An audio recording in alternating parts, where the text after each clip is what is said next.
uJesu bekufanele elale esiphambanweni ngoba nakho izinto zaziphambene. Uthi baba abathethelele ngoba bakwazi abakwenzayo. Uyaqonda uJesu ukuthi abantu abaqondi ukuthi kwenzakalani.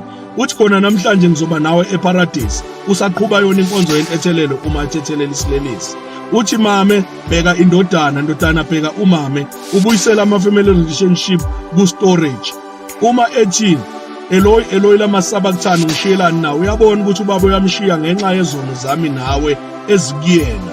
Uma ethi ngomile laba bamnikeza isitsha esinevinika newayini okumele amahlazo ethu wakugwinya.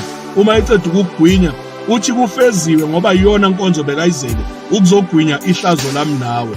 Uthi-ke Baba ezandleni zakho ngiyawubeka umoya wami, ubuyisela umoya emoyeni ngoba nenyama ibuyela emhlabathini layathathathwa khona.